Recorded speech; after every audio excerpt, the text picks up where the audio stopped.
కృపా సత్య సంపూర్ణుడా,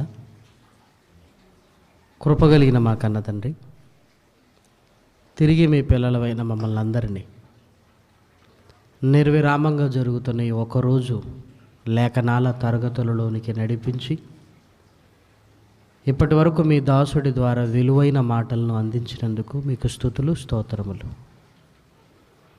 తండ్రి, మరలా లేఖనాలలోనికి వెళుతుండగా కృప చూపించండి.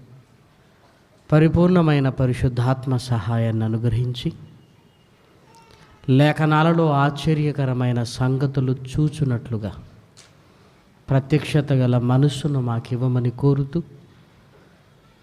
వచ్చిన మీ పిల్లలందరి ఆత్మీయ జీవితాలకు ప్రయోజనకరమైన ఉన్నతమైన మాటలు మీ పిల్లలతో మీరే మాట్లాడి మమ్మల్ని అందరినీ బలపరిచి స్థిరపరచమని కోరుతూ క్రీస్తు నామమున ఈ ప్రార్థన అడుగుతున్నాం తండ్రి, ఆమేన్. ప్రియమైన దేవుని వారలారా,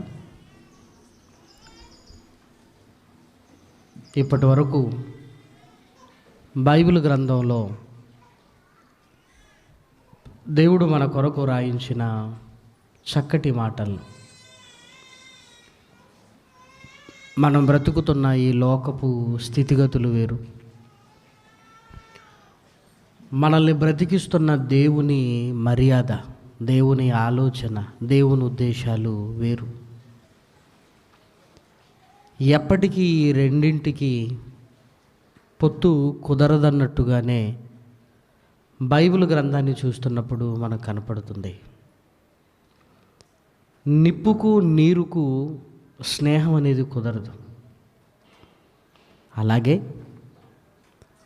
ఒకవైపు దేవుని ఉద్దేశాలు, దేవుని మాటలు, మరొక వైపు ఈ లోకపు నటన, ఈ లోకపు మర్యాద, ఎప్పటికీ దేవుడి ఆలోచనలకు ఈ లోకపు ఆలోచనలు పొత్తు కుదరదన్నట్టుగానే మొదటి వర్తమానంలో మనం విన్నాం.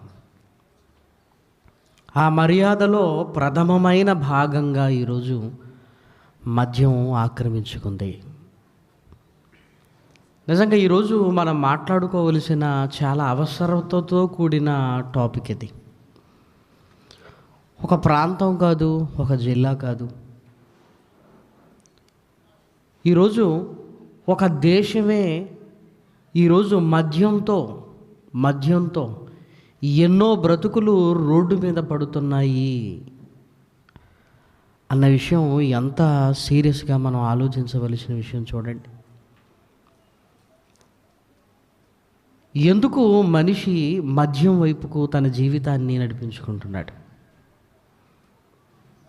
మద్యం దేనికి ప్రయోజనకరం అనుకుంటున్నాడు? అసలు దానివల్ల ఎన్ని అనర్థాలకు దారి తీస్తుందో, దానివల్ల మనిషి ఎంత నష్టపోతున్నాడో, దానివల్ల మనిషి జీవితం ఎలా చిందరవందరవుతుందో, ఎలా కుటుంబం పాడవుతుందో, ఒకటేమిటి, మనిషిని సరిదిద్దవలసిన మొట్టమొదటి విషయంలోనే ఇదిగో ఈ మద్యం విషయంలోనే మనిషి ముందుగా సరిదిద్దబడాలి. ఎందుకంటే ఇక్కడ కుదురుకున్నవాడు ఇదిగో దేవునిలో వేగంగా రాగలిగే అవకాశాలు, తన జీవితాన్ని చక్కగా నడిపించుకునే అవకాశాలు పుష్కలంగా ఉంటాయి. అందుకే బైబిల్ గ్రంథంలోనికి వెళ్ళి దేవుడు ఎప్పుడో రాయించిన ఆ మాటలను చూస్తున్నప్పుడు విపత్తు కలిగిన తర్వాత ఈరోజు మనం చూస్తున్నాం. కానీ విపత్తుకు ముందే ఈ మద్యము, ఈ త్రాగుడు మనిషి జీవితాన్ని ఎలా బలి తీసుకుంటుందో విలువైన మాటలు బైబిల్ గ్రంథంలో వ్రాయబడ్డాయి. అందులోనూ నరకానికి ఎవరెవరు వెళుతారు అని దేవుడు లిస్టు వ్రాస్తూ అందులో త్రాగుబోతులను గురించి చేర్చినట్లుగా మనకు కనపడుతుంది. ఈరోజు త్రాగనివాడు ఎవడున్నాడండి అని త్రాగడం అనేది ఒక చిన్న విషయంగా ఈరోజు కనపడుతుంది. కానీ దేవుడు దానిని ఎంత పెద్ద విషయంగా బైబిల్ గ్రంథంలో చేర్చాడంటే, నరకానికి ఎవరెవరు వెళుతున్నారు అని ఆ లిస్టులో త్రాగుబోతులను కూడా దేవుడు చేర్చాడు. అంటే ఇది మనం చిన్న విషయంగా కొట్టి పడేయలేనంత భయంకరమైనది అని మనకు అర్థమైపోవాలి. దయచేసి ఒక్కసారి మీ బైబిల్ తెరిచి బైబిల్ గ్రంథంలో పరిశుద్ధాత్మ ప్రేరణతో పౌలు గారు కొరంథీయులకు లేఖనం రాస్తూ 6వ అధ్యాయము మొదటి పత్రిక, కొరంథీయులకు రాసిన మొదటి పత్రిక 6వ అధ్యాయము 10వ వచనాన్ని జాగ్రత్తగా చూద్దాం. దొంగలైనను, లోబులైనను, త్రాగుబోతులైనను, దూషకులైనను, దోచుకుని వారైనను దేవుని రాజ్యమునకు వారసులు కానేరరు. ఇక్కడ జాగ్రత్తగా మనం గమనించగలిగితే దేవుడే ఉన్నాడంటే, త్రాగుబోతులను నేను పరలోక రాజ్యానికి రానివ్వను అంటున్నాడు. అసలు త్రాగటం వల్ల పరలోక రాజ్యానికి ఎందుకు రానివ్వనంటున్నాడు ఆయన? ఎందుకు రానివ్వనంటున్నాడు?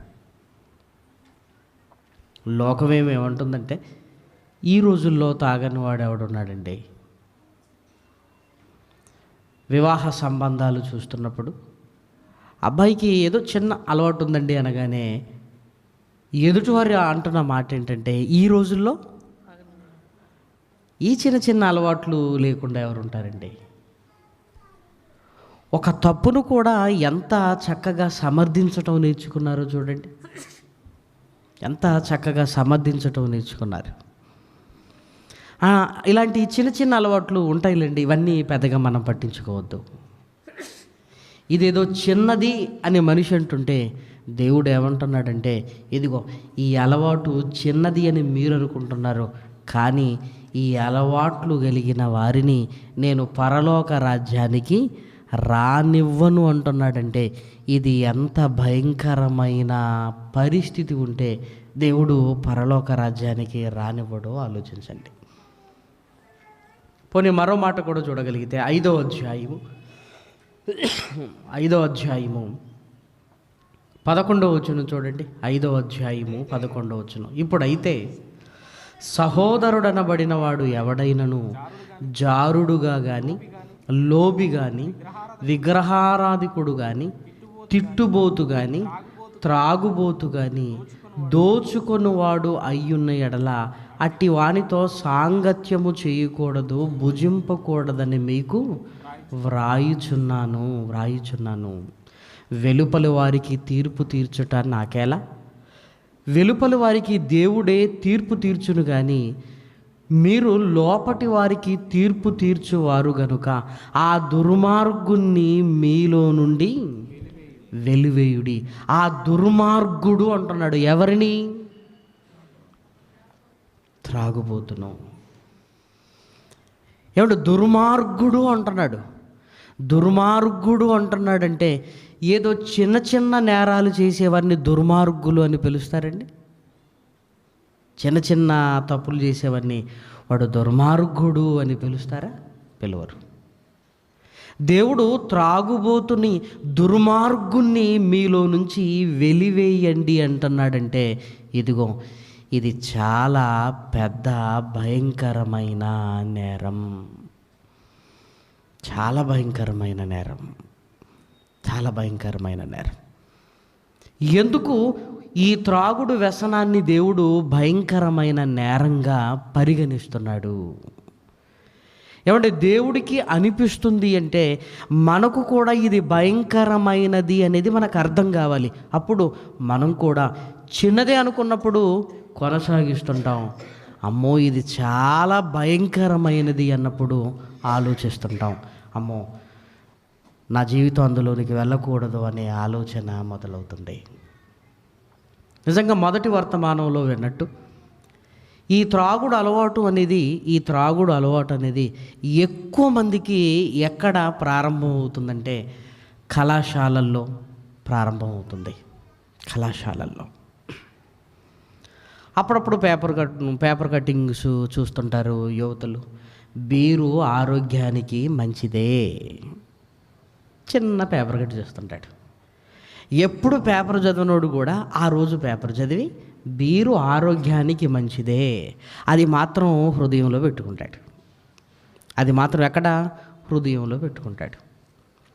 పోనీ అది ఎందుకు ఇచ్చారు అంటే, ఈ మద్యపు తయారీదారులు ఉంటారు చూసారు, ఈ మద్యపు తయారీదారులు మాటికి ఇదిగో మద్యపానం ఆరోగ్యానికి హానికరం అని రోజు పేపర్లో ఇస్తున్నాడు అనుకోండి, ఏం జరుగుతుంది? వాళ్ళ అమ్మకాలు తగ్గిపోతుంటాయి. అప్పుడు వీళ్ళందరూ ఏం చేస్తారంటే డబ్బులు మీడియాకి ఇస్తుంటారు. ఇయగానే ఏదో చిన్నదానికి ఇదిగో పలాని పరిశోధకులు, ఎక్కడి వారు? హార్వర్డ్ యూనివర్సిటీ శాస్త్రవేత్తలు బాగా పరిశోధించి ఎలకల మీద చూశారు, కొంచెం బీరు ఆరోగ్యానికి మంచిదే అని ఉన్నాడు అని ఇంకేమంటారంటే వివరాలు ఇంకా తెలియాల్సింది అంటాడు.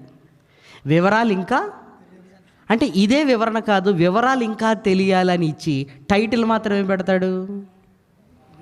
బీరు ఆరోగ్యానికి మంచిదే అని పెడతాడు, అంతే. ఇక మొత్తం చదివే ఓపిక మనకెక్కడిది? మనం పాఠ్య పుస్తకాలే మొత్తం సరిగా చదవం కదా. ఆ హెడ్డింగ్ చూసిన తర్వాత వెంటనే వాట్సాప్ వెంటనే అందరికీ బీరు ఆరోగ్యానికి మంచిదే. ఇలా వాట్సాప్లో అందరికీ మెసేజ్ పంపుతున్నప్పుడు ఆగస్టు 15th ముందు రెడీగా ఉంటుంది. ఒకడు అంటాడు, మరి ఎప్పుడు? బీరు ఆరోగ్యానికి మంచిది అన్నావు కదా, మరి ఎప్పుడు అంటే అర్థం ఏంటి? మరి ఎప్పుడు? ఈరోజు మనుషుల భాష మీరు గమనించారా? ఎవడన్నా కొత్త బట్టలు వేసుకున్నాడు అనుకోండి, ఒరే కొత్త బట్టలు వేసుకున్నావు, మరి పార్టీ లేదా? మొన్ననే కనబడలేదు ఏంటంటే పనుండి చెన్నై వెళ్ళొచ్చే మరి పార్టీ లేదా? పార్టీ లేదా?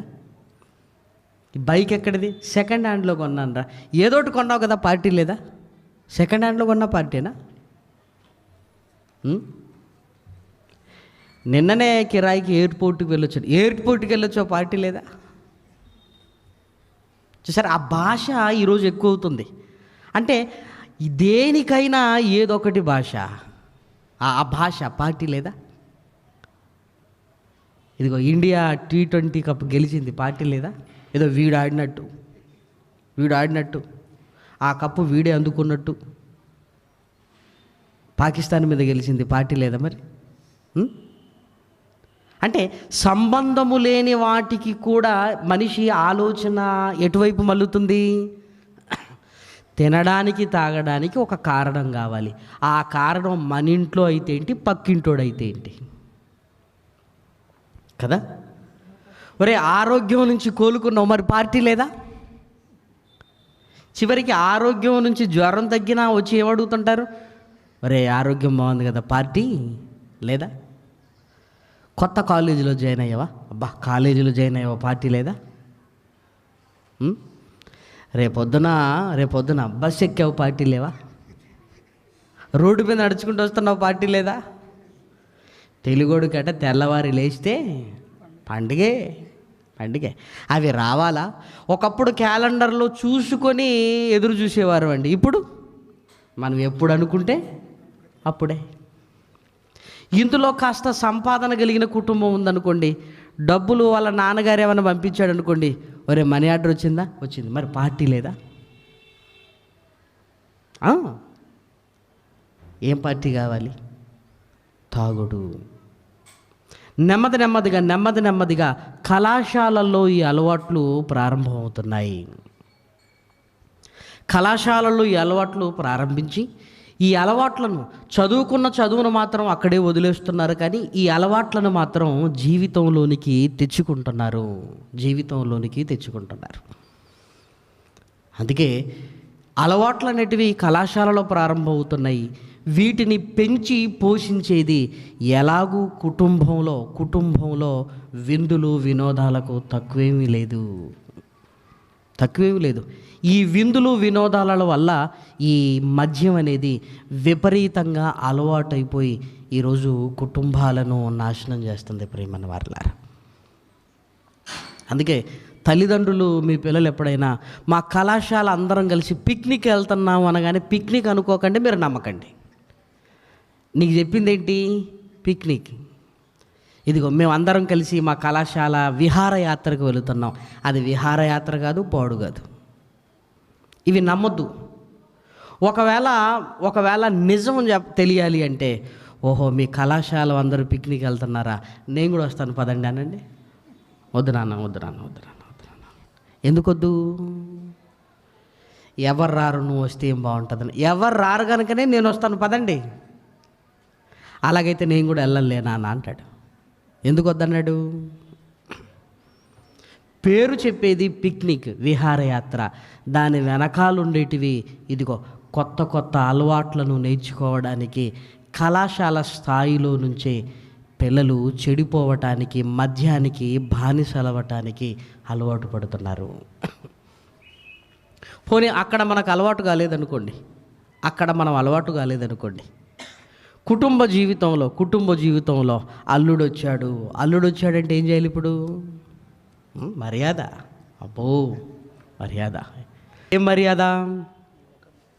అన్నీ సైగలతోనే జరుగుతుంటాయి, అన్నీ సైగలతోనే. అప్పుడు వండేవారు కూడా ఇంట్లో వాళ్ళే. ఇదిగో మేము తెచ్చుకుంటాం, మీరు వండి పెట్టండి. ఆ రోజు ఇంట్లో తాగుతాడు. నెల రోజుల తర్వాత ఏమనుకుంటాడో తెలుసా? ఇంటి బయటకు వస్తాడు. అంటే ఈ తాగి ఇప్పుడు ఇంటి బయటికి వెళ్ళాడు. అప్పుడు బాధపడుతుంటారు, అయ్యో అల్లుడు తాగుబోతాడు అయ్యాడు. నువ్వే స్టార్ట్ చేసావు, నువ్వే. పైగా అంటాడు, అల్లుడు మొహమాట పడకు, నేను బయటికి వెళ్ళనా అంటే నువ్వు పీకల్లాక తాగు. మళ్ళీ మామగారు కూతురు కలిసి మా అల్లుడు తాగుబోతయ్యాడండి అని పోలీస్ స్టేషన్లో రిపోర్ట్ ఇస్తాడు. ఇంతకీ ఎక్కడ నేర్చుకున్నాడు? నువ్వే. మామగారు కదా అని వదిలేండి అంటే ఏం మొహమాట పడకు తాగు. నీ తెలవదల్లుడు, నేను కూడా తాగుతా. కాపురాలు కూలిపోతున్నాయంటే ఎవరో వచ్చి మన కాపురాలను కూల్చరు. ఇదిగో ఆయనకేమో నెల క్రితం బిడ్డనిచ్చావు, ఇదిగో 2 నెలల తర్వాత బాటిల్ ఇచ్చావు. ఆ బిడ్డను బాగు చూసుకోవాలంటే ఈ బాటిల్ ఇస్తే బాగు చూసుకుంటాడా? చూసుకోడు. ఈ బాటిల్లోనిది తాగింది సరిగా చూసుకోమంటదా? చూసుకోదు.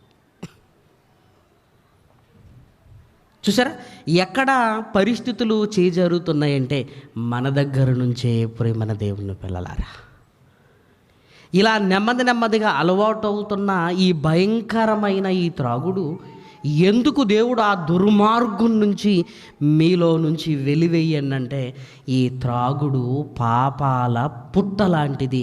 దీనివల్ల ఎన్నో అవలక్షణాలు మనిషికి కలుగుతుంటాయి ప్రేమన వారలారా. ఎందుకు దేవుడు పరలోకానికి రానివ్వనంటున్నాడు? ఈ త్రాగుడు ఎన్ని పాపాలకు మొదలు పెట్టడానికి కారణమవుతుందో, మనిషిలో ఎన్ని అవలక్షణాలు ఇదిగో మొదలవుతాయో బైబిల్ గ్రంథములోనికి వెళ్ళి చూడగలిగితే, ముందుగా ఎఫెసీలకు రాసిన పత్రికలో వ్రాయబడిన మాటలు చూడండి. ఎఫెసీలకు రాసిన పత్రిక 5వ అధ్యాయము 4వ వచనం. కృతజ్ఞతా వచనములే గాని మీరు ఉచ్చరింపవలెను గాని మీరు బూతులైనను పోకిరి మాటలైనను సరసోక్తులైనను మీరు ఉచ్చరింపకూడదు, ఇవి మీకు తగవు అన్నాడు. ఇప్పుడు మీరు బాగా ఆలోచించగలిగితే బూతు మాటలు ఎవరు ఎక్కువగా మాట్లాడుతుంటారండి? ఎవరు మాట్లాడుతుంటారండి? తాగినోడు మాట్లాడుతుంటాడు. ఎక్కడెక్కడ లేని భాష వస్తుంటుందండి, ఎక్కడెక్కడ లేని భాష. నాకు తమిళ్ తెలుసు అంటాడు, నాకు హిందీ తెలుసు అంటాడు, నాకు ఇంగ్లీష్ తెలుసు అంటాడు. ఆ తాగినది మనిషిని రెచ్చగొడుతుంటుంది. నోటికి ఏ మాట వస్తే ఆ మాట మాట్లాడుతుంటాడు. పెద్ద చిన్న తేడా లేదు. అది కుటుంబమునకు వెలుపడివాడా? ఇదిగో నాకే ఉద్యోగం ఇచ్చిన బాస, నా కింద పనిచేస్తున్న వాడా, ఈ తేడా కూడా తెలియదు. మీ నోట బూతులైనను. చూసారా, ఇదిగో త్రాగినవాడు ఒక పాపాన్ని చేస్తూ ఇంకొక పాపాన్ని చెయ్యటానికి ఈ తాగుడు ప్రేరేపిస్తుంది. తిట్టుబోతుగా. ఇక ఈ మాటలు ఇదిగో పోకిరి మాటలుగా మారిపోతాయి. ఈ మాటలు రాను ఏమైపోతున్నాయంటే సరసోక్తులుగా మారిపోతాయి. చూసారా, తాగిన వాడిని కదిలించి చూడండి. వాడితో మాట్లాడుతున్నప్పుడు ఇదిగో ఈ బూతు మాటలు కాస్త పోకిరి మాటలు అంటే ఏదో తాగి వస్తున్నాడు, ఒక అమ్మాయి కనిపించగానే టీచ్ చెయ్యాలన్న ఆలోచన తాగేవాడికి. ఏదో వెహికల్ నడుపుకుంటూ అమ్మాయి వస్తుందండి, ట్యూషన్కి వెళ్ళి వస్తుంది. ఈ తాగిన వారు ఊరికే ఉండరు కదా, ఇదిగో ఆ అమ్మాయిని చూడగానే పోకిరి చేష్టలు చెయ్యాలి. ఆ తర్వాత సరసోక్తులు ఒకదాని తర్వాత ఒకటి. ఇదిగో ఎలా త్రాగుడు తర్వాత మనిషి పాపములోనికి వెళుతున్నాడు చూడండి, ఎలా వెళుతున్నాడు. ఈరోజు అత్యాచారాలు జరుగుతున్నాయి అంటే స్పృహలో ఉండి చేశారా? అత్యాచారంలో జరిగించిన ప్రతి ఒక్కడు మత్తుడై ఉంటున్నాడు అని డాక్టర్లు తాగిన మత్తులో అని మాట్లాడుతున్నారు. త్రాగేటప్పుడు ఇదిగో ఇంత భయంకరమైన నేరానికి నేను ఒడిగడతానని వాడికి తెలియదు. ప్రియమైన వారలారా, వాడికి తెలియదు. ఈరోజు హత్యలు కానివ్వండి, ఈరోజు మానభంగాలు కానివ్వండి, ఈరోజు జగడాలు కానివ్వండి, ఇవన్నీ దేని వలన జరుగుతున్నాయంటే ప్రారంభపు పునాది త్రాగుడు. ఇక్కడి నుంచి మొదలవుతున్నాయి. మీ నోట బూతులైనా రాకూడదు, మీ శరీరాన్ని అపవిత్రపరుచుకొనకూడదు అని దేవుడు అంటే, శరీరాన్ని అపవిత్రపరుచుకోవటానికి త్రాగిన ప్రతి వ్యక్తి మరొక పాపం, ఆ పాపము మరొక పాపం. ఆ బూతులు పోకిరి మాటలు. ఎందుకు ఈ మాట మాట్లాడుతున్నావారు అని అడిగితే ఇదిగో అని పోకిరి మాటలు. ఆ పోకిరి మాటలు కాస్త సరసోక్తులు, ఆ సరసోక్తులు కాస్త మానభంగాల వైపు ఈరోజు యువతను ప్రేరేపిస్తున్నాయి. ప్రియమైన వారలారా, చూసారా, హత్యలకు ప్రేరేపిస్తున్నాయి. ఒక హత్య జరిగింది అంటే చంపిన వారు మద్యం మత్తులో వేట కొడవళ్ళతో నరికారు అంటుంటాం. స్పృహలో ఉన్నప్పుడు ఒకలాంటి భయం, స్పృహలో ఉంటున్నప్పుడు నేను ఎందుకు ఈ పని చేస్తున్నానన్న ఒక ఆలోచన, వాడి కేకలను విని ఏంటి అనే ఒక ఆలోచన. కానీ మత్తులో ఉన్నవాడికి ఇవేవి తెలియదు. ప్రియమైన వారలారా, ఒకరోజు దేవుడు ఆదాముకు మత్తునిచ్చాడు. ఎందుకో తెలుసా? ఆదాముకు ఆ నొప్పి తెలియకుండా ఉండాలి అని అవ్వమ్మను ఆదాము గారిలో నుంచి తీశాడు. మనిషిని బ్రతికించడానికి మత్తును ఉపయోగించాలి, అది డాక్టర్ ఉపయోగించాలి. ఆ నొప్పి తెలియకుండా ఉండటానికి కాసేపు మత్తు ఇంజెక్షన్ ఇచ్చి ఆపరేషన్ జరిగించడానికి మత్తు అన్నదాన్ని ఉపయోగించాలి. ప్రియమైన వారలారా, కానీ ఈరోజు మనిషిని బ్రతికించడానికి కాదు, మనిషిని చంపడానికి మత్తుడవుతున్నాడు. తనకున్న గుణగణాలను కోల్పోవటానికి మత్తుడుగా మారుతున్నాడు. కాసేపు ఆ త్రాగినది తలకెక్కి పిచ్చి పట్టినట్లుగా ప్రవర్తించడానికి ఈరోజు మనిషి ఉద్యుక్తుడవుతున్నాడు అంటే త్రాగుబోతుల వెనుకాల ఒక పెద్ద నేరాల చిట్టా ఉంటుంది. ప్రేమన దేవుని పిల్లలారా, ఎఫెసీయులకు రాసిన పత్రికలో మనం చూసినప్పుడు ఇదిగో బూతులు అన్నాడు. నెంబర్ 2 ఏంటంటే పోకిరి మాటలు. నెంబర్ 3 సరసోక్తులు అన్నాడు. ఇంకా ఈ త్రాగుబోతులు ఎన్ని నేరాలకు పాల్పడే అవకాశం ఉందో దుష్టుడు ఇంతటితో ఆపనివ్వకుండా ఎన్ని నేరాలకు వారిని ఉసిగొలుపుతాడో బైబిల్ గ్రంథములోనికి వెళ్ళి చూడగలిగితే సామెతల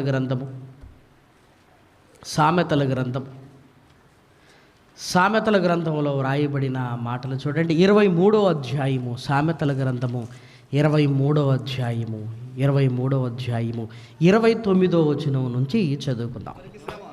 ఎవరికి శ్రమ, ఎవరికి దుఃఖము, ఎవరికి జగడములు, ఎవరికి జగడములు. ఒక త్రాగుబోతున్నాడంటే రాత్రంతా సందడిగా ఉంటుందండి ఆ వీధంతా. ఎందుకు? అందరూ పడుకుంటే ఏమోనండి, గుర్ఖా లేడనుకుంటాడేమో, ఈ రాత్రికి నేనే గుర్ఖాన్ అనుకుంటాడేమో, వీధులన్నీ తిరుగుతుంటాడు. మున్సిపాలిటీ వాళ్ళు కాలువలు శుభ్రం చేశారా లేదా ఈయనే చెక్ చేస్తుంటాడు. మామూలుగా కాదు, అందులో పడి ఓహో ఈరోజు మున్సిపాలిటీ వాళ్ళు కాలువలు తీయలేనట్టుంది అని ఈయనే లేస్తుంటాడు. అప్పటి వరకు రోడ్డు మీద నడుచుకుంటూ వెళ్ళిన అలవాటు, మరి ఈరోజు మరి పరిస్థితి బాగోలేదు కదా, కాళ్ళు ఎటుబడుతున్నాయో తెలియదు, ఈ చేతులే కాళ్ళు అయిపోయి ఈ కాళ్ళు ఎక్కడెక్కడ వేస్తుంటాడు, గోడలను ఆనుకొని నెమ్మదిగా వస్తుంటాడు. అలానే మామూలుగా కాదు, ఏ ఇంటికి వచ్చాడో వాడిని ఆ ఇంటిసేపు కాసేపు ఆగి వాడిని తిట్టి మరీ 2 అడుగులు వేస్తుంటాడు. ఏదో మందలించి వెళ్ళినట్టు. తాగుబోతు మర్యాదది. అది తాగుబోతు. బాగున్నావా అని వెళ్ళటం, మామూలుగా అడగటం. తాగినవాడు బాగున్నావు ఎందుకంటాడు? ఇక తాగినవాడు ఇక మాటలకి లోనున్న వారికి ఏంటంటే, ఏంటి ఏమన్నా వెళ్ళి అడుగుదామంటే వద్దు, అసలే తాగి ఉన్నాడు. ఎందుకు ఈ మాట ఎందుకు అన్నావురా అంటే ఇంకా 4 మాటలు అంటాడు. అందుకే ఏమీ అనరండి. తెల్లవారగానే అందరూ ఇంటికి వస్తారు. ఎందుకు? ఈ మాటలకు రాత్రి వాళ్ళకి నిద్రపట్టలేదు.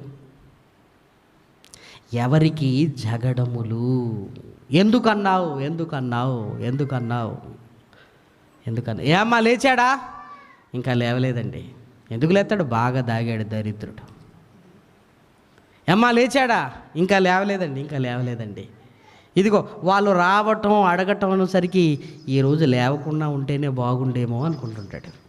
ఎందుకు? ఇప్పుడు లేచాడు అనుకోండి గొడవలు కదా. అందరూ పనికి వెళ్ళొచ్చి హాయిగా ప్రశాంతంగా పడుకుంటుంటే ఏంటో మరి గట్టిగా అరుస్తూ రోడ్ల మీద దొర్లుతూ ఇంటి ముందు బట్టలు ఉన్నవో లేదో చూసుకునే స్థితి లేక, ఆ సోయి లేక మాట్లాడుతున్న మాటలు చూస్తున్నప్పుడు ఆ మాటలు ఎంతమందిని గాయపరుస్తున్నాయో అంతమంది తెల్లవారి వస్తే వాళ్ళకేం సమాధానం చెప్పాలో కూడా పడక మీద ఉన్న ఆయనకి తెలియదు. ఇంకేం గౌరవం ఉంటుందండి? ఏం గౌరవం ఉంటుంది చెప్పండి? ఏం గౌరవం ఉంటుంది ప్రియమైన వారలారా? మనం అనుకుంటాం, కానీ మన వ్యసనాలు మన కుటుంబం మీద ఎలా ప్రభావాన్ని పడుతున్నాయో మనకు తెలియదు ప్రియమైన వారలారా. అమ్మాయి పెళ్ళిడికి వచ్చింది, సంబంధాలు చూడాలని ఆలోచిస్తున్నప్పుడు ఏమండి పలానా అమ్మాయి ఏంటంటే వాళ్ళ కుటుంబపు నేపథ్యం అని ఒక్క ఫోన్ కాల్ కొట్టగానే ఇదిగో ఆ అమ్మాయి గురించి కాదు ముందు నీ గురించే మాట్లాడతారా? వాడో తాగుపోతాడు కదండి, వాడొక తాగుపోతాడు. ఆ కుటుంబానికి మీ అబ్బాయిని ఎందుకు ఇస్తున్నారండి? వాడు తాగుపోతాడండి. వెంటనే వీళ్ళేమనుకుంటున్నారో తెలుసా? ఆ తాగుపోతాడు రేపొద్దున వచ్చి మన ఇంటి దగ్గర గొడవ పెడితే లేనిపోను అంతా ఎందుకు వద్దులే అని. నీ కడుపున పుట్టిన కూతురుకు వివాహానికి ఎవరడ్డో తెలుసా? నువ్వే. నువ్వు అనుకోవచ్చు నా బిడ్డ బంగారం అని, కానీ నువ్వు బంగారం కాదు కదా. చూసారా?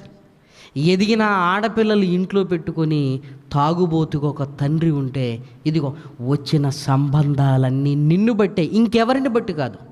నీ పిల్లలు చదువుకోలేనిది కాదు, నీ పిల్లలు మంచివారు కాదని కాదు, నీ తాగుడే ఇదిగో నీ పిల్లల భవిష్యత్తుకు ఆటంకమై కూర్చుంటుంది. చూసారా? ఎప్పుడు వాళ్ళ ఇంట్లో గొడవేనండి. ఎప్పుడు మనశ్శాంతిగా ఉన్నట్లుగా మేము చూడలేదు. ఎవరికి చింత వచ్చిన సంబంధాలన్నీ వెళ్ళిపోతున్నాయి. ఎందుకు? వద్దులేండి, తర్వాత మాట్లాడుకుందాం. ఎవరికి చింత, ఎవరికి దుఃఖము. ఏమంటే అది తెలుసుకునే సమయానికి మన మీద ఒక ముద్ర పడిపోయి ఉంటుంది. మన ఊరిలో మనం పేరు చెప్తే ఎవ్వరికి తెలియదు. మనకు ఊరంతా కలిసి ఒక పేరు పెట్టారు. ఏం పేరు? తాగుబోతాడు అని. పలాని ఆయన అంటే ఎవరండి? మన పేరు ఎవరికి తెలియదండి. అదేనండి ఆ తాగుబోతుడు ఉన్నాడు కదా, ఓహో వాడా వాడా వాడెందుకు తెలియదండి? వాడెందుకు తెలియడు? చూసారా, ఊరంతా కలిసి నీకు ఒక పేరు పెట్టుకుంటున్నారు, తాగుబోతోడు అని. తాగుబోతోడు అని. చూసారా, పరువు మర్యాదలు మంట గలిసిపోయి నీ కుటుంబానికి నువ్వు భారం అవుతూ ఏమండి తెచ్చిన సంపాదనంతా కరిగించుకుంటూ తాగుతూ ఎవరిని ఉద్ధరించడానికండి? ఎవరిని ఉద్ధరించడానికి? ఎవరికి చింత, ఎవరికి దుఃఖము, ఎవరికి జగడములు, దానితో ఆ జగడాలతో నీ పేరే మారిపోయింది. నీ కుటుంబ పరిస్థితులకు, నీ కుటుంబంలో జరగవలసిన కార్యక్రమాలకు నువ్వే అడ్డుగా ఉన్నావు. ఎవరికి హేతువు లేని గాయములు. ఏమండి, పని చేస్తూ గాయపడి ఇంటికి వెళితే అయ్యో గాయం అయిపోయింది మా నాన్నకు, మా కోసమే కదా అని పిల్లలు అనుకుంటారు.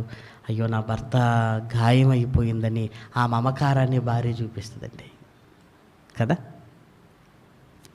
తాగి సైకిల్ దొక్కలేక, బైక్ నడపలేక ఈయన కింద పడి దాన్ని మీద పడేసుకొని అప్పుడప్పుడు చూస్తుంటాం కదా. ఏమండి, సైకిల్ ఎక్కడానికి అరగంట టైం తీసుకుంటాడండి. కాలు ఇలా లేపుతాడు, సైకిల్ ఇలా వంగిపోతాడు, మళ్ళీ కాలు కింద పెడతాడు. ఏంటి అలా సైకిల్ను తన మీద పడేసుకొని బండి మీద పడేసుకునేసరికి కాళ్ళు చేతులలో గాయం. తెల్లవారు లేవగానే ఎందుకు ఈ గాయమైంది అనగానే పిల్లలు కూడా ఎలా ఉంటుందంటే, పిల్లలకు కూడా పని చేసి గాయపడితే గౌరవం అండి మనకి, తాగి గాయాలు పడితే మనకు గౌరవం ఉండదు ప్రియమైన వారలారా. అంటే మన ఆరోగ్యాన్ని దెబ్బతీసుకుంటున్నాం. ఒక గాయం మానాలి అంటే కొంతకాలం కావాలి. ఆ గాయం మానేంత వరకు నువ్వు పనికేం వెళ్ళగలవు? ఇంకా పనికేం వెళ్ళగలవు? ఇంట్లో మూలుగుతూ కూర్చుంటాం. ఇంట్లో నువ్వు మూలుగుతూ కూర్చుంటున్నప్పుడు మన ఇంట్లో పేదరికం తాండవిస్తుంది ప్రియమైన వారలారా. ఎప్పుడైనా ఇంట్లో అన్నీ ఉంటున్నాయా, అసలేంటి పరిస్థితి అని చూసుకుంటే ప్రియమైన వారలారా, ఇంట్లో ఏమీ లేని స్థితి ఎందుకు వస్తుందంటే, ఇదిగో తాగిన వాడికి గాయం, ఆ గాయం మానేంత వరకు పనిలోనికి వెళ్ళడు. ఒక పనివాడికి చక్కగా ఉండవలసింది ఆరోగ్యం కదా. ఆ ఆరోగ్యమే ఎలాగూ తాగుడు వల్ల పోతూనే ఉంది ఎలాగో, కానీ తాగుడు వల్ల పోయేది ఎప్పుడో ఆలస్యంగా పోతుందని ముందుగానే పడి లేస్తూ తలకు గాయమైతే, కాళ్ళు చేతులకు గాయమైతే, ఒక పనివాడికి కాళ్ళు చేతులే కదా, వాడి రెక్క ఆడాలి, వాడి డొక్క నిండాలి. ఆ ఇంట్లోకి కూడు ఎలా వస్తుంది ప్రియమైన దేవుని పిల్లలారా? ఒకదాని వెంట ఒకటి ఎవరికి హేతువులు లేని గాయములు, ఎవరికి గాయములు అన్నాడు. ఆ పై వచనమే చూడండి, 20వ వచనం, 23వ అధ్యాయము 20వ వచనం. ద్రాక్షరసము త్రాగువారితోనైనను, మాంసము హెచ్చుగా తినువారితోనైనను సహవాసము చేయకుము. త్రాగుబోతులను, తిండిబోతులను, దరిద్రులగుదురు, నిద్రమత్తు, చింపిరి గుడ్డలు ధరించుటకు కారణమగును అంటున్నాడు. ఎందుకు? తాగేవాడికి నెక్స్ట్ కోరిక ఏంటో తెలుసా? తినాలి. తాగేవాడు ఏం తింటాడో మనందరికీ తెలుసు. తాగేవాడు ఇంటికి వస్తాడు, ఇంటికి వచ్చి ఏం వండావు అంటాడు. అప్పుడు భార్య అంటది, వండటానికి నువ్వేమైనా తెస్తే కదా అంటాడు. మరి అంతే కదా, వండటానికి నువ్వేమైనా తెస్తే కదా, అంటే నేను తీసుకొస్తే వండుతావా? మొన్నిచ్చినవి ఏమైపోయాయి? అవతల మొన్నిచ్చాను కదా, ఏమైపోయాని? రోజు తీసుకొచ్చి నీకు ఇస్తున్నాను కదా, అంటే ఇచ్చినవన్నీ ఖర్చు పెడుతున్నావా? అప్పుడు భార్య లెక్క చెబుతుంది, మొన్న ఇచ్చినవి స్కూల్ ఫీజులకు కట్టాను, నిన్న ఇచ్చినవి ఇంటి రెంట్ కట్టాను, అంతకుముందు నీకే మందులు కొన్నాను, నీకే పెట్టాను. అంతకు మొన్న ఇచ్చినవి నువ్వే కదా, ఎవరో వచ్చారు మర్యాద చేయాలని తీసుకెళ్ళావు బయటికి, బంధువులు వచ్చారని నువ్వే కదా తీసుకొని వెళ్ళావు. అంటే నేను మాట్లాడుతా అంటే నాకు ఎదురు సమాధానం చెప్తున్నావు నువ్వు. ఆ సమాధానాలు కాదు, అసలు ఒక భార్య ఎలా ఉండాలో నీకు తెలుసా? అసలు నువ్వైతే తెలిసేది బాగా తెలుసా? భర్త కష్టపడి ఊగుతూ వచ్చాడంటే ఒక ముక్క ఏదో ఒకటి ఉండాలని. మరి మామిడికాయ ముక్కుంది తీసుకొని తిను అన్నా అనుకోండి, మామిడికాయ ముక్క ఎవడికి కావాలి, మరి ఏం కావాలి? చూసారా? ఇక లాభం లేదని నెక్స్ట్ ఏం చేస్తాడంటే, నేను వెళితే వండటం రెడీగా లేదని ఈయనే తెచ్చుకుంటాడు కదా. తాగడానికి నీ కూలి అయిపోయింది, తినడానికి మిగిలిన ఆ కూలి కూడా కాస్త అయిపోయింది. అందుకే తాగుబోతులు ఎప్పుడు చింపిరి గుడ్డలతో ఉంటారు. తాగుబోతులు దరిద్రులు అయిపోతారు. ఎందుకు అంటే వారి సంపాదన అంతా ఒకటి తినడానికి, రెండవది తాగడానికి. అలాని తాగిరాడు, తాగడానికి నాకు కంపెనీ ఇచ్చేవాడు ఒకడు ఉండాలి, వాడికి తిండి పెట్టాలి. ఇదిగో ఈ మధ్యలో ఇంకెవడన్నా కలిసిండు వాడికి తాగించాలి. డబ్బులు ఏడుంటాయి? ఇంకా డబ్బులు ఎక్కడుంటాయి? ఊగుతూ వస్తున్న నాన్నను చూసి పిల్లలు ఏమనుకుంటారో తెలుసు? ఈ కడుపు మీద చెయ్యేసుకుని ఉంటారు. ప్రియమైన వారలారా, మా నాన్న ఏదైనా తెస్తే తిందామని ఇప్పటికీ ఎన్నో కుటుంబాలు అలా పని అయిపోతుంది. మా నాన్న ఏదో తీసుకొస్తాడని ఆ నాన్న రాగానే ఆ బండి శబ్దం, ఆ సైకిల్ శబ్దం వినగానే కడుపు మీద చెయ్యేసుకునే పిల్లలు బోళ్ళంతమంది. ప్రియమైన వారలారా, ఏముంది వాళ్ళకి? పట్టెడు అన్నం పెట్టలేకపోతున్నారా? వాళ్ళకు పెట్టలేకపోతున్నారా? నీ ఇంట్లో ఏమి ఉన్నాయో ఏమి లేవో ఒక యజమానుడిగా నీకు తెలుసా? ఒక ఉప్పు ఉందా? ఒక కారం ఉందా? ఒక బియ్యం ఉన్నాయా? రేపు వండుకోవడానికి కూరగాయలు ఉన్నాయా? పిల్లలు కట్టుకోవడానికి బట్టలు ఉన్నాయా? ఎదిగిన ఆడపిల్లకి ఇదిగో చక్కటి వస్త్రాలు ఏమైనా ఉన్నాయా? ఒక తండ్రిగా ఒక బాధ్యతను విస్మరిస్తున్నాడు.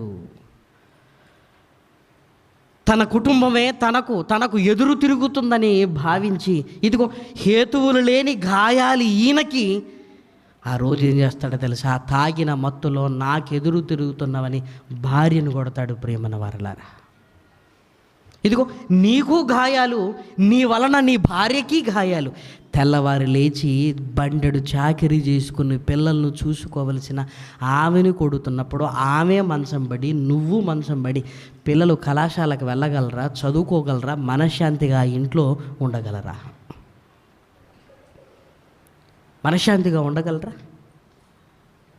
ఏమండి, నీ దెబ్బలు తగ్గడానికే 2 నెలలు పట్టేటట్టుంది. ఆమెను గొడ్డు బాదినట్టుగా బాధగలిగితే ఆ దెబ్బలు ఎప్పుడు తగ్గాలి? ఇదిగో మళ్ళీ ట్రీట్మెంట్కు డబ్బులు ఎక్కడి నుంచి వస్తాయి మనకి? ఉన్నవన్నీ తాగుడుకు పెడుతున్నావు కదా. ఏమంటే అప్పుడప్పుడు చూస్తున్నప్పుడు ఏం చెబితే మారుతారు? మనిషికి చీము నెత్తురు అనేది ఉండాలి. ప్రియమైన వారలారా, చీము నెత్తురు అనేది ఉండాలి. ఒకరోజు రాగానే నా బతికేంటని అసహ్యం వేయాలి ఈ తాగుబోతు దుర్మార్గులకి. భార్యకు పట్టడు అన్నం పెట్టుకోలేని బతికెందుకు? చావటం బెటర్ కదా. గర్భాన పుట్టిన పిల్లలకు ఇదిగో కడుపు నింపని తండ్రులు ఎందుకండి? దేవుడు పెట్టిన బాధ్యతలను మరిచిపోయి తిని తాగి తందనాలడానికి అలవాటు పడుతున్న ఆ దుర్మార్గులు, ఆ దరిద్రులు చేతుల కష్టాన్నంతా కుటుంబానికి పెట్టుకోక కుటుంబం అంతా ఈరోజు విచ్ఛిన్నమైపోవటానికి కారణం ఇది కాదా? చెప్పండి ప్రియమైన దేవుని పిల్లలారా. ఎవరికి హేతువులు లేని గాయములు. నీ భార్యను కొట్టి ఆమెకు గాయాల పాలు చేశావు. నువ్వు తాగి పడి పడి నువ్వొచ్చి నీకు గాయాలు. కష్టపడి పని చేసుకునే వారికి ఆరోగ్యం కదా ఉండవలసింది.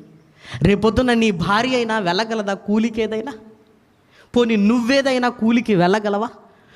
వస్తేనే కదా మన ఇంట్లో భోజనం. అలాంటప్పుడు నీ భార్య ఏమీ చేయలేక, నువ్వేం చేయలేక పస్తులు ఎన్ని రోజులు పడుకోవాలి?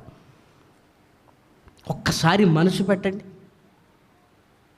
ఏమండి, మా ఆయన తాగుడు మానట్లేదంటే కరీంనగర్ సెమినార్కి కాళ్ళు మొక్కైనా తీసుకురండి.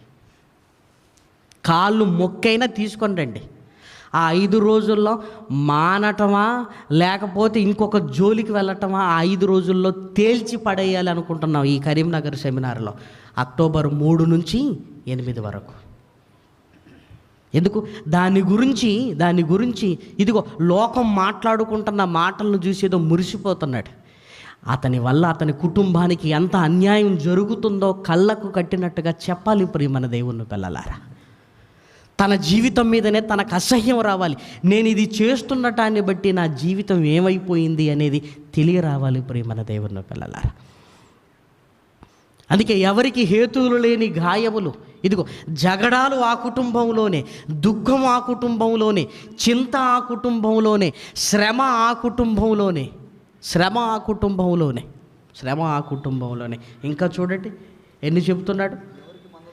ఎవరికి మంద దృష్టి ద్రాక్షారసముతో ప్రొద్దు పుచ్చువారికే గదా, కలిపిన ద్రాక్షారసము రుచి చూడ చేరువారికే గదా. ద్రాక్షారసము మిక్కిలి ఎర్రబడగను, గిన్నెలో తలతడలాడుచుండగను, త్రాగుటకు రుచిగా ఉండగను, దాని వైపు చూడకము, పిమ్మట అది సర్పము వలె నిన్ను కరుచును, కట్లపాము వలె నిన్ను కాటువేయును. విపరీతములైనవి నీ కన్నులకు కనబడును. విపరీతములైనవి అంటే నీకు భార్య ఎవరో కూతురెవరో తెలియదు. ఇక విపరీతములైనవి నీ కన్నులకు కనబడును.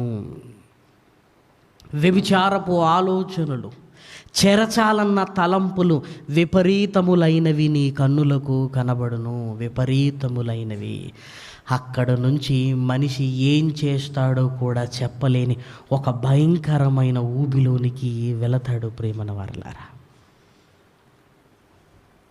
మహబూబ్నగర్ జిల్లాలో ఒక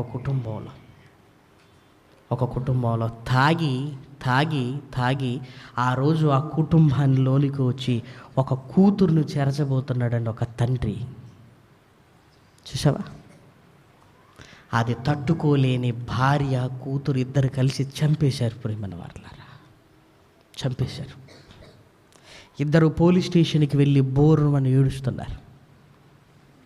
ఆ తల్లి చెబుతుంది, మేమే చంపాం. ఎందుకంటే ఇదిగో తాగి వచ్చినప్పుడల్లా వాడికి నేనెవరో నా కూతురెవరో వాడికి తెలియదు. ఎన్నాళ్ళు సహించాం. బయటికి చెప్పుకుంటే పరువు పోతుంది అని ఇదిగో నా కూతురిని వాడు తాగి వచ్చిన ప్రతిరోజు ఎవరో ఇంట్లో పడుకోబెడుతున్నాను నేను. ఎన్ని రోజులు పడుకోబెట్టాలి? ఏంటండి ఇదంతా? ఏంటి? బయటికి కనపడుతున్నప్పుడు కన్న కూతురే కన్న భార్యే ఇదిగో కడ తెరిచింది అని పేపర్లో రాయొచ్చు. చంపాలి అన్న ఆలోచన కలిగిందంటే ఎన్ని రోజులు భరించాలి? ఇదా? ఒక తండ్రి అంటే భద్రత కదా, ఒక తండ్రి అంటే బాధ్యత కదా. నాకు భయం అవుతున్నప్పుడు నాన్నగా నువ్వేం చెప్పాలి? ఏంటమ్మా నేనున్నాను కదా, పడుకోను, నేనున్నాను కదా. ధైర్యం చెప్పవలసిన ఒక తండ్రే నిజంగా ఒక తాగిన మైకంలో ఏం చేయబోతున్నాడో తనకే అర్థం కాని స్థితిలో ఉంటున్నప్పుడు ఆ కుటుంబంలో ఒక తండ్రి ద్వారా కలుగుతున్న వేదన, బాధను పంచుకునేవాడు కదా తండ్రి.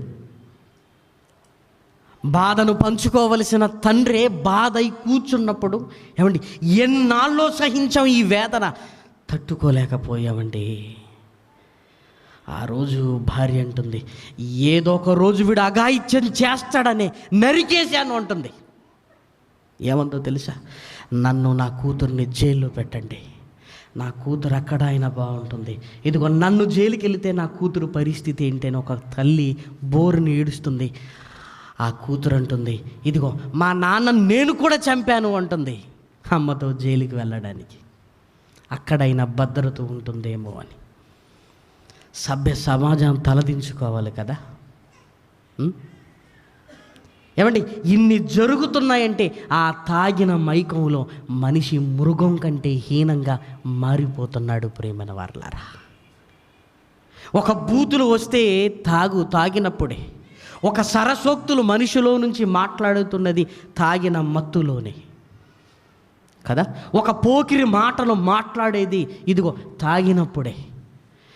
చింపిరి గుడ్డలు వేసుకునేది ఆ తాగుడు వల్లనే. ప్రియమైన వారలారా, ఒక దరిద్రుడుగా ఒక కుటుంబం తయారయ్యేది ఇదిగో వీడు తాగిన ఆ మైకంలోనే. ఎందుకు?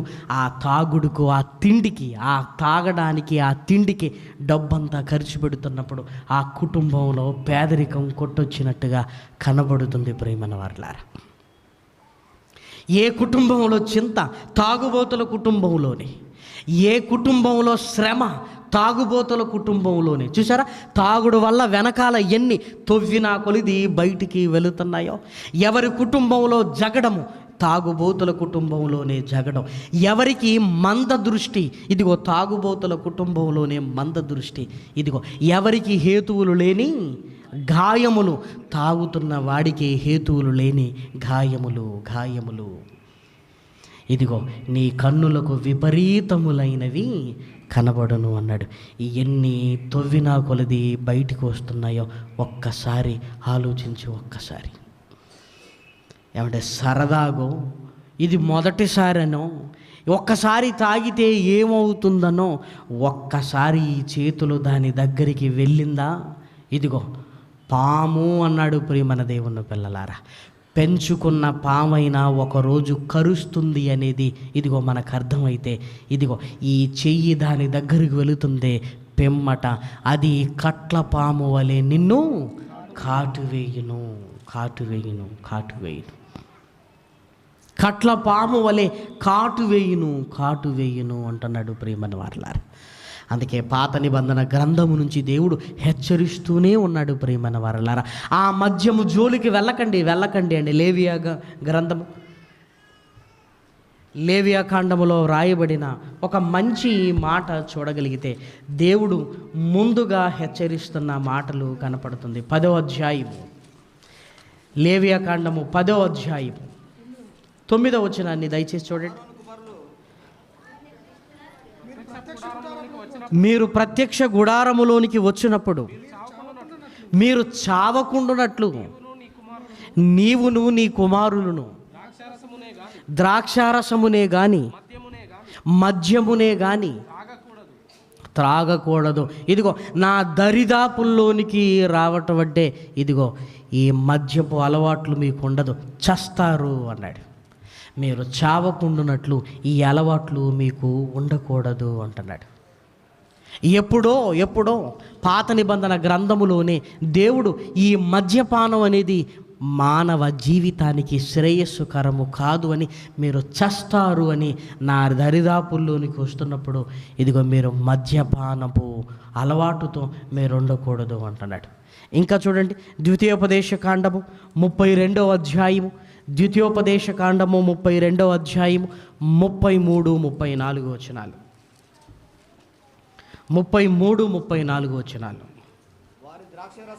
వారి ద్రాక్షారసము క్రూర సర్పముల విషము, నాగుపాముల క్రూర విషము. అది నాగుపాముల క్రూర విషము. కొన్ని సర్పాల విషాన్ని సేకరిస్తే అది ఎంత ప్రమాదకరమైందో మద్యాన్ని గురించి కూడా దేవుడు మాట్లాడుతున్నది. అదేవిధంగా ఇదే ద్వితీయోపదేశ కాండము 32వ అధ్యాయము 39వ వచనం చూడండి. 39వ వచనం, ఇదిగో నేనే దేవుడను, నేను తప్ప వేరొక దేవుడు లేడు, మృతి నొందించువాడను బ్రతికించువాడను నేనే. గాయపరుచువాడను స్వస్థపరచువాడను నేనే. ఇదిగో మృతి నొందించువాడను నేనే. నేను ఒక దినాన్ని మీకు పెట్టాను, మిమ్మల్ని తీసుకొని వెళ్ళవలసిన వాడను నేనే.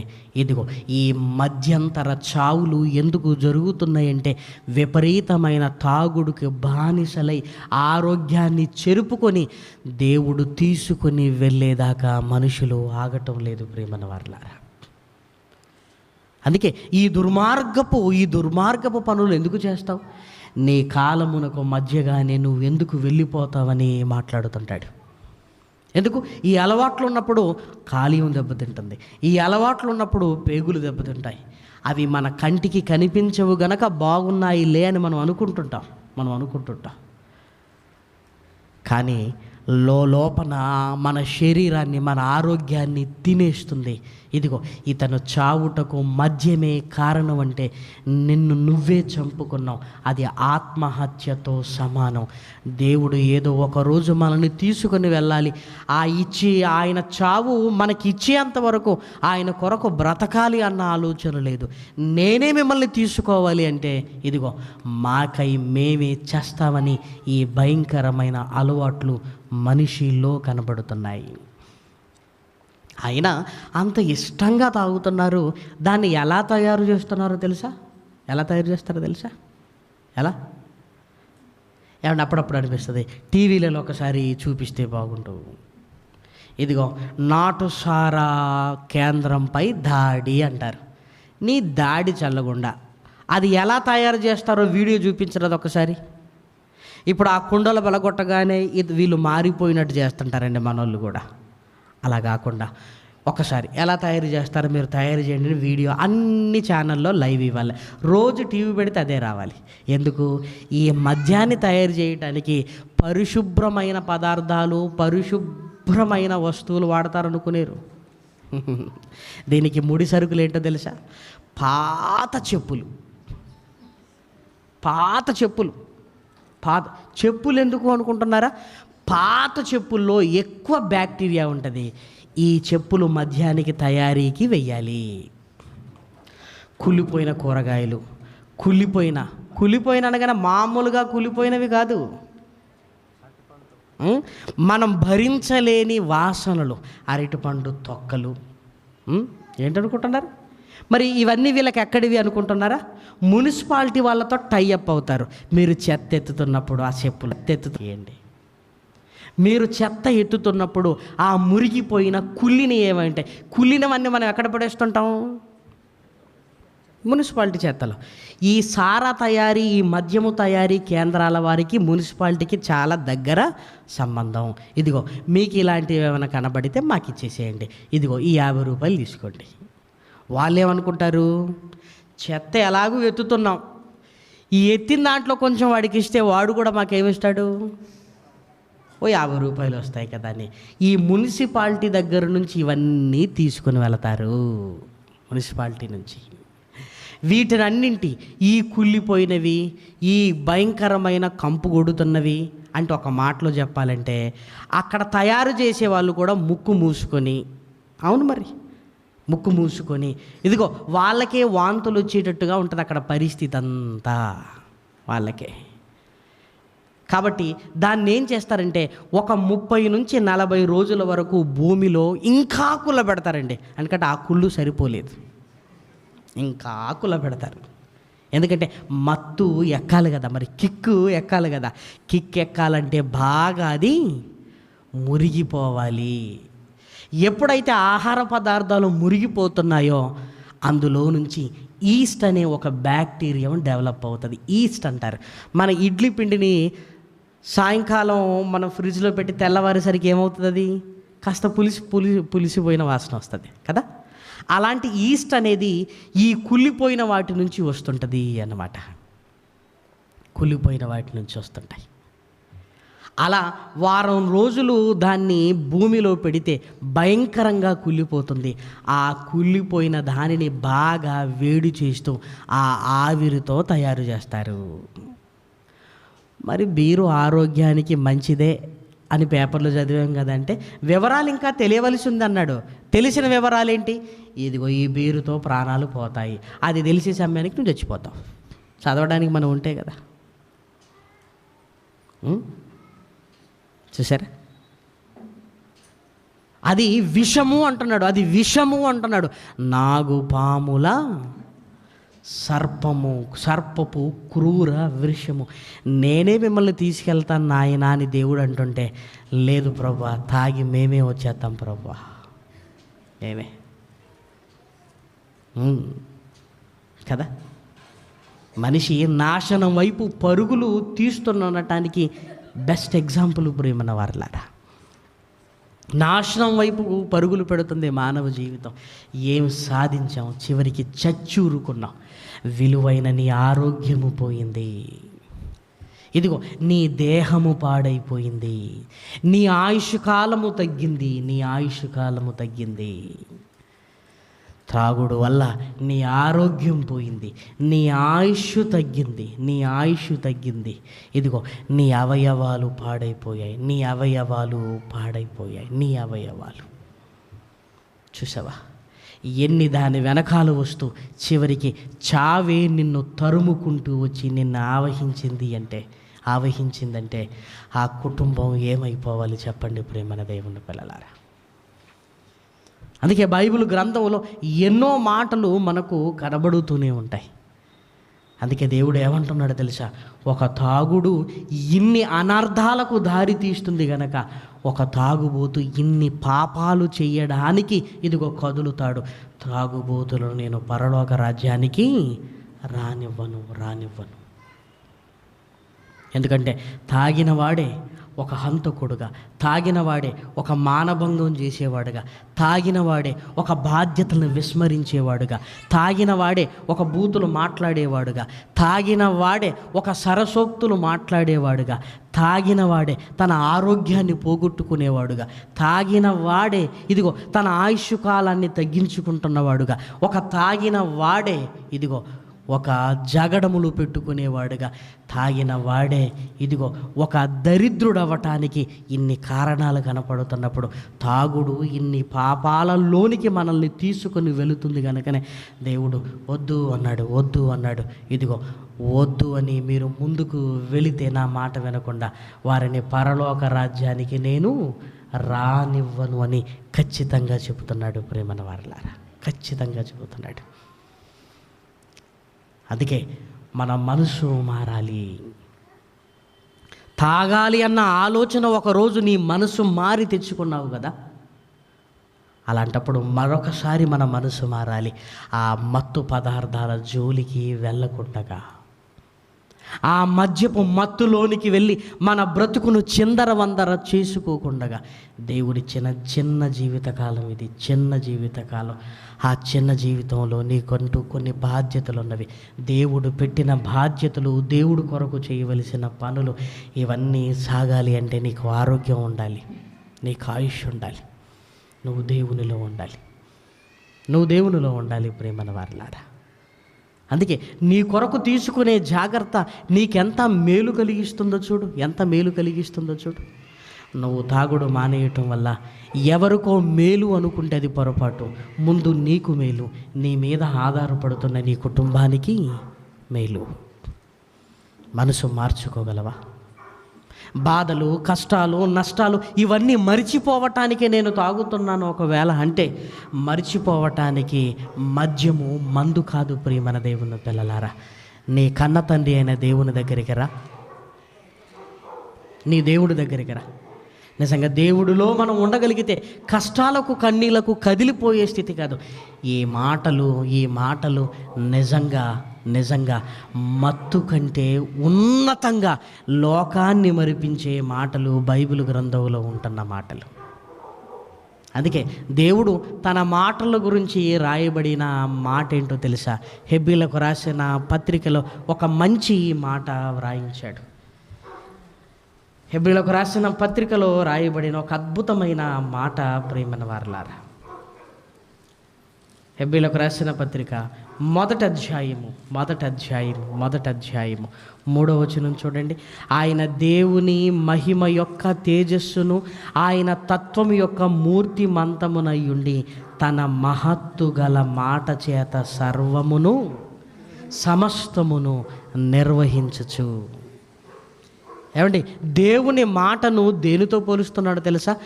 మహత్తు గల మాట. మత్తులోనికి వెళ్ళి అన్నీ మరిచిపోవాలి అని మనం అనుకుంటున్నాం, కానీ అన్నీ మరిచిపోవాలి అంటే నువ్వు వెళ్ళవలసింది మత్తులోనికి కాదు, మహత్తు గల దేవుని మాటలలోనికి. మహత్తు గల దేవుని మాటల్లోనికి అంటే దేవుని మాటలు వింటుంటే మనకి ఏమనిపిస్తుందో తెలుసా? దేనికి భయపడాల్సిన అవసరం లేదు. దేవుడు ఉన్నాడు అన్న ఆలోచన.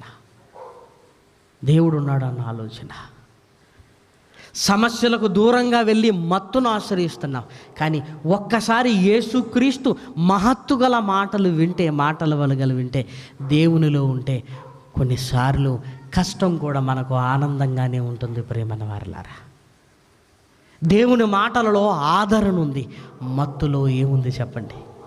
దేవుని మాటలలో ఆరోగ్యం ఉంది, దేవుని మాటలలో బాధ్యత ఉంది. ఆ మాటలు నీ జీవితాన్ని సరిదిద్దుకోవటానికి ఉపయోగపడే మాటలు, నిన్ను రక్షించే మాటలు కదా. అందుకే క్రమంగా ఇదిగో దేవుని వాక్యాన్ని వినగలిగితే ఆ వాక్యములో ఉంటున్న మహత్తు గల మాటలను మనల్ని ఆకర్షించగలిగితే, ఏమండి, మత్తు మనకు అవసరం లేదు ప్రియమైన దేవుని పిల్లలారా. అందుకే మన ఇంటిలో అలాంటి వ్యసనానికి బానిసలైన వారు ఉన్నప్పుడు ఇదిగో వారిని అసహించుకోవటం కాదు, ప్రేమపూర్వకంగా వారిని దారిలోనికి తెచ్చుకోవడానికి ప్రయత్నం చేయాలి. వారిని అసహించుకుంటే ఇంకా ఎక్కువ చేయటానికి ఉద్యుక్తులు అవుతారే తప్ప మారటానికి కాదు. ఎప్పుడైనా మనిషిని మార్చాలంటే నీ ప్రేమను కనపరచు. ఒక భార్యగా నీ ప్రేమను కనపరిచి మార్చుకోవడానికి ప్రయత్నం చేయాలి తప్ప అసహించుకుంటే మనుషులు మారరు ప్రియమైన వారలారా. ఒకరోజు యేసుక్రీస్తు మాట మనల్ని మార్చింది అంటే ఎందుకు?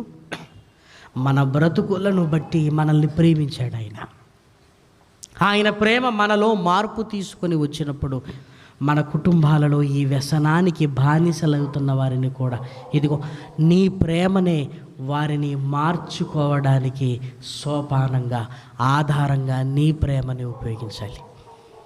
కాబట్టి నెమ్మదిగా మహత్తు గల దేవుని మాటలలోనికి రప్పించాలి. యేసుక్రీస్తు మాటలు లోకాన్ని మరిపించే మాటలు ప్రియమైన దేవుని పిల్లలారా. ఆ మహత్తు గల మాటల ముందు ఇదిగో మత్తెక్కించే ఈ పదార్థాలన్నీ బలాదూరు, ఇవన్నీ అవసరం లేదు. ఆ మాటలలో ఉంటున్న ఆనందం అది, ఆ మాటలలో ఉంటున్న సంతోషం అది, ఆ మాటల కొరకు బ్రతుకుతున్నప్పుడు కలిగే ఆనందం అంత ఇంత కాదు ప్రియమైన వారలారా. అందుకే మత్తులో నుంచి మహత్తు గల దేవుని మాటలలోనికి నడపగలిగితే ఆ కుటుంబం బాగుపడుతుంది, వాళ్ళ జీవితాలు బాగుంటుంది, ఆ కుటుంబంలో సంతోషం, నెమ్మది ఉంటుంది ప్రియమైన వారలారా. అందుకే మద్యంతో మన బ్రతుకులను చిత్తు చేసుకోకుండా దేవుని మహత్తు గల మాటలతో యేసుక్రీస్తును స్వరక్షకునిగా అంగీకరించి ఎక్కడైతే విలువ లేదో అక్కడే నీ జీవితానికి విలువ తెచ్చుకో. నువ్వు మారి బ్రతుకుతుంటే ఎక్కడ త్రాగుబోతు అని నీకు నామకరణం చేశారో అక్కడే వాడు దేవుని కుమారుడు అని నీ గురించి చెప్పుకునే ఒక స్థితి కలిగించుకోవాలి. ఎక్కడైతే నీకు విలువ లేదో అక్కడే విలువను సంపాదించుకో. విలువైన యేసుక్రీస్తు రక్తంలో నీ జీవితాన్ని కడగబడి నీ జీవితానికి ఒక సార్థకత చేసుకోవాలి.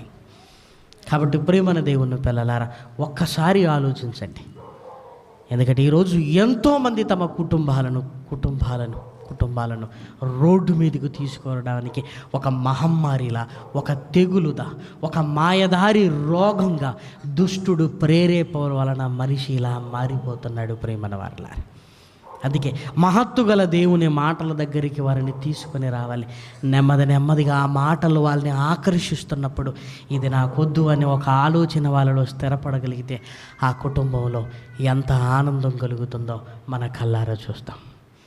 కాబట్టి మన ప్రేమను చూపించి ఇట్టి వారికి బానిసలైన వారిని మత్తులో నుంచి దేవుని మహత్తు గల మాటలలోనికి నెమ్మదిగా తీసుకొని రాగలిగితే ఆ కుటుంబానికి మేలు చేసిన వారం అవుతాం, దేవుని పని చేసిన వారం అవుతాం ప్రేమన వారలారా.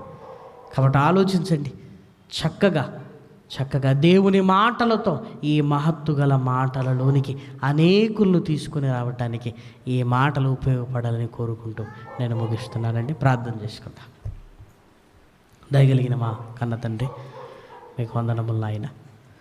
ఉన్నతమైన మీ మాటల విలువ తెలుసుకున్న మేము నాయన, అనేక కుటుంబాలు కూలిపోవటానికి కారణమవుతున్న ఈ మధ్యాన్ని మానవ హృదయాలలో నుంచి పారద్రోలి నాయన, మహత్తు గల మీ మాటలను వారి హృదయాలలో పెట్టగలిగే భాగ్యాన్ని ఇవ్వండి. ఈ మాటలు నాయన అనేకులకు ప్రయోజనకరంగా చేకూర్చి నాయన ఘనత మహిమ ప్రభావములు పొందుకొనుమని కోరుతూ తండ్రి, మీ మాటలలో ఉంటున్న మహత్తును నాయన మీ పిల్లలు స్వీకరించిన ఆయన, నీ కొరకు బ్రతకాలన్న ఆశను ఆలోచనను కలిగించిన ఆయన కృపచూపమని మిమ్మల్ని బ్రతిమిలాడుతూ ప్రాధేయపడుతూ ఇంకను ఈ తరగతులు కొనసాగనయింటుండగా నాయన మాకు తోడుగా ఉండమని మిమ్మల్ని అర్థిస్తూ క్రీస్తు నామమున ఈ ప్రార్థన అడుగుతున్నాం తండ్రి. ఆమేన్.